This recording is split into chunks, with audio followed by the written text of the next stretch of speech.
Hi everyone, welcome back to Obscurus Lupa Presents. It's Kate Hodge time. Okay, so today starts with an amusing story. Well, you might chuckle anyway. I was on IMDb looking through Kate Hodge's filmography, as I'm prone to do sometimes, and I came across the name Crowfoot. I went to the film's page and found exactly jack shit about it. The only reason I even got a plot synopsis is because of the 3 reviews it had. It's that obscure.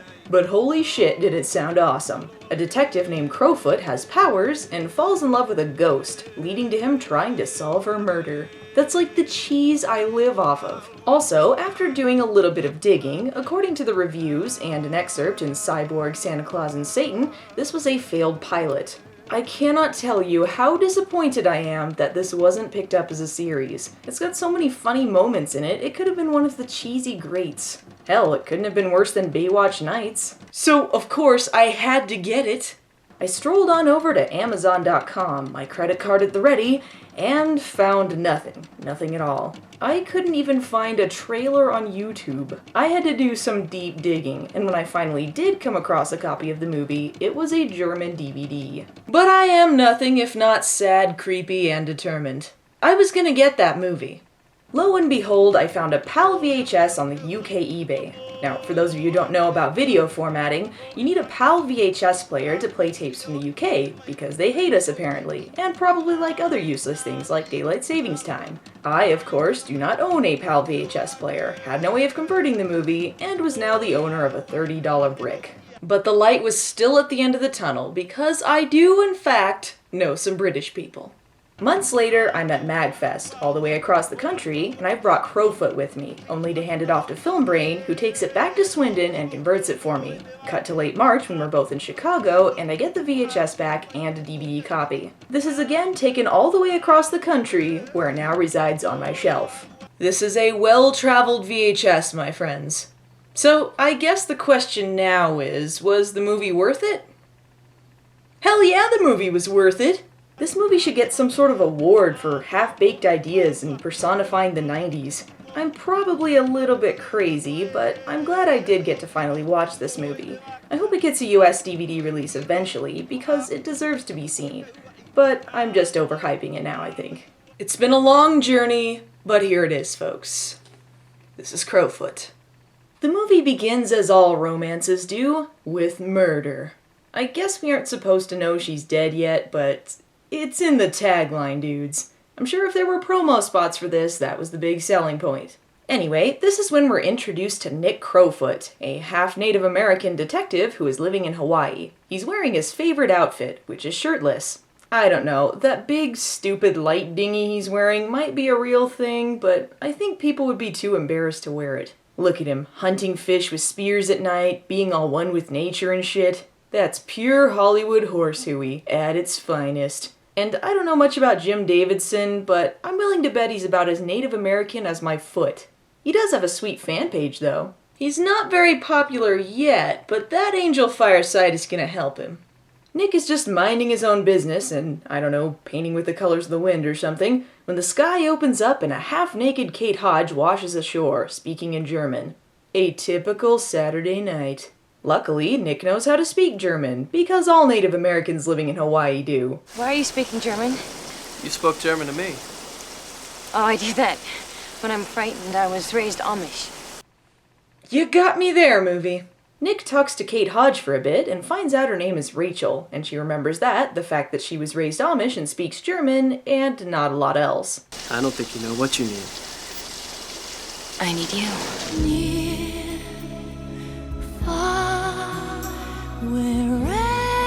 I didn't mean that the way that it sounded. I like the way it sounded. Sure, she suffered severe trauma and has amnesia, but I totally hit that. But let's give credit where credit is due here, folks. The dialogue is great. All I've done is offer you water, which you've refused. And now you've got amnesia. Why are you looking at me like that? I'm just not used to miracles. Is anyone used to miracles, Nick? Steal my heart, you big, beefy Hawaiian German Native American you. Nick decides to take Rachel to safety, and thus begins an oddly specific running theme in this.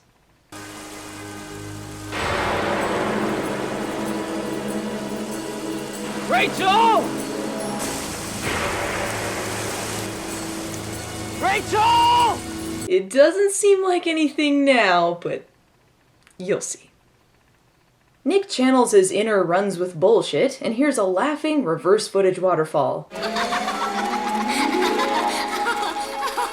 Oh, did I mention? He has psychic powers. Because that's what people think Native Americans do. The next day, Nick is working when he notices one of his co-workers, Lisa, painting a girl who looks suspiciously like Rachel. When he asks her where she met her, she says she just started sketching and that's what happened. So, I guess little old Asian ladies also have psychic powers? I think I got it from you. Lisa, please, don't start with this. Admit it, Nick. I'm tuned into your mind. Wait, no, scratch that. Little old Asian ladies only pick up psychic reception. Now I get it. Bruce Locke of Mortal Kombat Conquest is also in this as Red Herring, but in order for them to pull that off, the audience had to care. Anyway, the crew is there to negotiate a hostage situation, and discover the little girl they've come to rescue is connected to a bomb. Every bad movie worth its salt has one grand moment. And for Crowfoot, this is it, folks. Enjoy.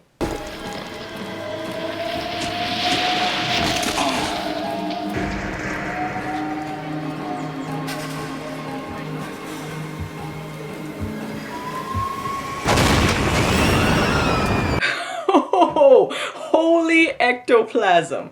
I mean, I know I shouldn't be laughing at a fictional child's death, but that was the most poorly imposed explosion I've seen since Birdemic. Actually, I think Birdemic's production values cancel out how bad the explosions were. This movie actually had a decent budget. Hell, the explosion in Fatal Deviation is miles above this shit. But for those of you who felt bad laughing, you can feel better knowing that this was all another psychic Native American vision. It was a fictional death even in universe, so that makes it okay. Police! Freeze!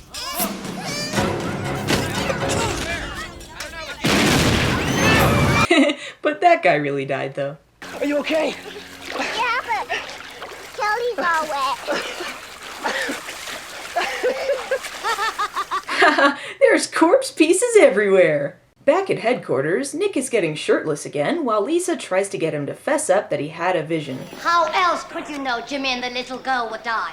Oh, she got you this time, Nick. Girlfriend. I know you didn't just say I had a vision. You went for that bacada before Kali tripped. No, I didn't. Yes, you did. No, I didn't. Yes, you did. No, I didn't. Yes, you did. Now Kate Hodge in an Amish outfit. She got him! Those silly Amish ghosts with their oats. Do you like my dress? It's all I wore before I went gay. What? Oh, when you run away from home and you're Amish, it's called going gay. Oh, that's zany. Stop me before I laugh myself into oblivion. So, did she just never live in the real world, or what? Crowfoot's not your real name, is it? It's my mother's. You don't use your father's? He didn't marry my mother. You were a love child. A love child. Good one, Kate. I don't know if my parents ever were in love. I never saw them kiss, I never saw them hug, I never even saw them hold hands. I didn't want my life to be like that. Is that why you ran away? I guess so. See, ever since then, I've spent most of my life looking for someone, you know? Someone who I know is out there. But you can never quite find. I actually like the backstory they build up here for Hodge's character, but the chemistry is not really happening with these two. I never really bought the romance because they don't actually build up Crowfoot himself. All you know about him is his heritage, but you don't really know who he is as a person. Yeah, she thinks he saved her life, but that doesn't mean that it's one true love. I can protect you, Rachel. I'm a cop. No, you can't. What?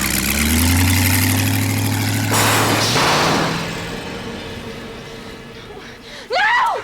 Don't touch me! Oh, Nick. Oh, and Lisa's looking Where'd she for go? you. Lisa, she's upstairs. No, redhead, pretty. Kate Hodge is a redhead now, why not? Because she was so scared of the boat, and she can also disappear into thin air, Nick is suspicious and decides to investigate. He discovers that the boat belongs to a big-time divorce lawyer who's in a spat with his ex. Set sail for Plot Point! I think an officer of the court would want to cooperate with the police investigation. You think wrong, Chief. My turn. Newso. I don't like his mouth. You're a loose cannon, detective overactor. You're off the case! The next stop is to investigate the lawyer guy's mechanic, Monk, who would have had keys to use the boat. Monk is played by Michael Watson, and if you don't recognize that name, here's where you know him from. The king is dead. It's happened. Kate Hodge is in a movie with Stefan from Subspecies. It's the gift that keeps on giving, this movie. You dudes ever gonna get off my back? Probably not. So why don't you exit our little corner of paradise? I love this guy. He always looks like he's about to have a heart attack. He's not even like a huge character here, just whenever he's around, he's like about to explode. Running investigations on pretty young girls who vanish is not good for the gut or the heart. Yeah, since when are detectives required to investigate stuff? Hear me, dude! People who watch sunsets alone die alone. Who told you that? God. You talk to God. He talks. I listen. Wait. So, little old Asian ladies pick up psychic reception and talk to God, right? When it comes to mystical visions, I'm the Helen Keller of the family. But my grandmother had the gift, and my father too. Okay, is everyone psychic now, movie? Now mountain flashback, whatever. Lisa tries to convince Nick that he should accept his visions, and that he's the only one who can see Rachel because she's dead. Lisa, I don't believe in ghosts. My father used to serve with a kahuna, who was drowned in 1836. Everyone does not have psychic ghost powers! You can't make love to a ghost. Why not? Your dad surfed with one, didn't he? Well, when you put it that way, it sounds kind of stupid. Where'd you disappear to this morning? I went to the fair, and I won a ribbon, too. 1983? Yep, nothing weird there. Keep on riding the train to Denialsville, Nick. Anyway, back to more important matters, like stilted, awkward pickup lines. No, I'd eat nothing but avocados if my thighs could afford them. You have great thighs. Great calves. Perfect ankles. Beautiful stomach, perfect for ripping open so I can hollow you out and live inside you. After more titillating fruit talk, seriously, that's like 90% of the conversation here, Nick wants to test the ghost theory out and decides the best way to do it is to throw something at her. Catch. I got the plum! I can hold a plum! Ah, fuck, she was a ghost? You're dead? No, I'm not dead. You are. Me? Why me? I passed right through you. I passed through you. I may have jumped the gun on the no chemistry comment earlier. I think the Denial twins are perfect for each other. Rachel, how do you explain the fact that we just passed right through each other? Well, the stars shouldn't shine, but they do. Oh man, why wasn't this a series? We could have been hearing this weekly. Back to the running theme. Remember when I mentioned that? Ma'am, there's nothing to be afraid of. Can't hear you. Yes, she can. Ma'am, I'm a police officer. Please stop. Yes, I told you she could.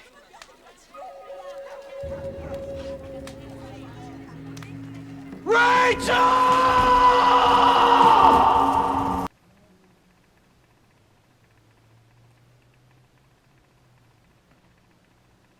Okay, so this is where the movie starts to lose me a little. They decide that, about halfway through, they're gonna tell us something about Nick other than his ethnicity, and he starts telling the story about when his mother told him he could turn into a falcon and fly, just before she and his father took a trip without him. All that anger, all that energy concentrated in one thought, one desire to become the falcon and fly. And then it happened. I forgot about everything except the thrill of soaring. Until I saw our van on the road below me. All I wanted to do was surprise them, to show them my power, to teach them never to leave me alone again. So I went after them like a falcon after a rabbit. They were killed instantly. Police said my father lost control when the front tire blew out. But I knew the truth.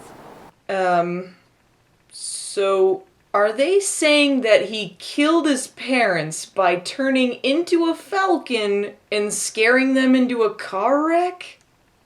They never even mentioned the shape-shifting thing before. The hell? And no joke, this never happens in the movie. They never mention it again, he never goes manimal on us. I guess this would have been part of the series if it had launched, but that's really a silly backstory, I'm sorry. After this revelation is revealed, Nick figures it's time to accept that Rachel is dead and help her move on. He's totally over it. For realsies. He's accepted that she's dead and oh my gosh, maybe it's her over there. Ow. It's just divorce lawyer dude's wife. Meanwhile, Stefan has been arrested by Officer Shang Tsung after it was discovered that he was last seen with another girl who was killed like Rachel was. Lisa is convinced of his innocence, believing that just because he peddled drugs and was involved in a prior case involving a murdered girl doesn't mean that he's a killer. Plus he kinda looks scummy and that'd be the obvious choice. Time for the Crowfoot checklist. Nick is shirtless? Check. Rachel talks about something inane? Check. We're good to go. Running around naked like they did before Cook showed up, that was much healthier. Why don't you take your dress off? I'll drive by the fire. Oh, come on, dude. Now you're just taking advantage of her. The two of them start chatting, and then the movie decides to just throw out all believability. Rachel starts talking about a van that visited her farm as a child, and it turns out that Nick was on it, and they couldn't take their eyes off of each other. Then, when she was at the fair where she won the ribbon, she got stuck on the same Ferris wheel as Nick, who was in the chair above her. Yep, it's all connected or whatever. Yeah, right. But then, when he tries to get her to remember the night she was killed, they throw out this gem. Did it happen all over again? I don't remember. Oh, don't you see, Rachel? If you can remember, then you can change what happened. No. What? Oh, don't you see, Rachel? If you can remember, then you can change what happened. No. If you remember, then you can change what happened? Since when? When does this ever happen in this movie? Is this another German Native American power? This has nothing to do with anything. It just raises more unanswered questions. Why does Crowfoot keep throwing out random-ass powers that lead to nowhere? What were you doing in the marina Friday night? I was looking for someone. Who? You. I've always been looking for you. But you met someone else first, didn't you? He came out of the dark. He surprised me, and before I knew it, my hands were tied. And then he threw me in the water, and he just left me there. And I tried to swim to shore. I tried. But I didn't make it, did I? No, Oh, God. you didn't make it. Oh, God. I am dead. I'm dead.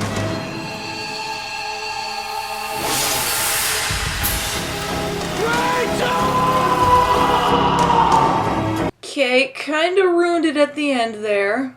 Forgetting the silly stuff here, that actually is a pretty sad scene. And they kind of blow it here, because she doesn't show up again until the end. Yeah, they actually move the character forward, then don't do anything with it. This was the main plot of the movie, guys. Well, except for that whole murder thing, I guess. Nick thinks he finally has this thing figured out. Divorce lawyer guy wanted his ex-wife killed, and he paid Monk to do it for him. Unfortunately, he confused Rachel for her and killed her instead. This is around the time Lisa posts bail for Stefan and he kidnaps her, thus teaching the audience that yes, people can and should be judged for how they look, because they're probably a serial killer.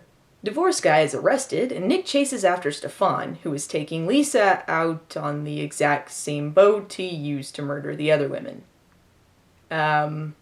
Why hasn't he been convicted of anything yet? Nick either uses a falcon spirit, or Stefan is scared off of the boat by a helicopter. Either way, lame. Lisa fights him off and he's presumably eaten by sharks, because according to this movie's understanding, sharks will eat anything they see. And yes, this does mean that Nick doesn't actually have any involvement with taking out Rachel's killer. Unless, of course, he used a falcon spirit or whatever, but that's kind of debatable. And this. Lisa, you scared the hell out of me! Rachel! I couldn't go on, not without saying goodbye. No! No! Stay with me! I love you. And I love you.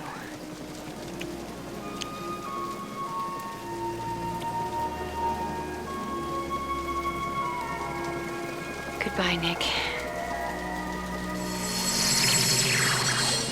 What is even the hell?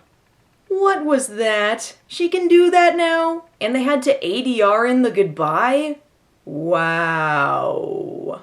What a poop on the Sunday, let me tell you.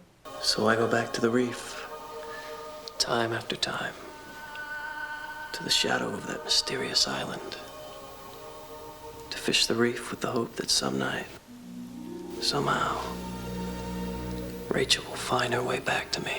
She's dead, dude. Get over it. My main question is this. Was the ghost plot supposed to have any bearing on the series, or was it just going to be about crime fighting with German Native American powers? Either way, they're taking some serious artistic liberties here concerning Native Americans, sharks, ghosts, and humans in general. But the bottom line, is Crowfoot worth the watch? Well, yeah, do you know the kind of movies I watch? It had an interesting storyline and some fun characters, and if that doesn't tide you over, it is pretty cheesy. We'll never know what the Crowfoot series might have been like, but if, by some chance, you can find a copy of this, it'll be worth your time. Next week, let's start another series. Oh boy! Now, it's up to Val and Earl to save the world. That's one big mother. Who died and made you Einstein? And they know just what to do. Flip for it. Damn. Kevin Bacon, Fred Ward, Tremors.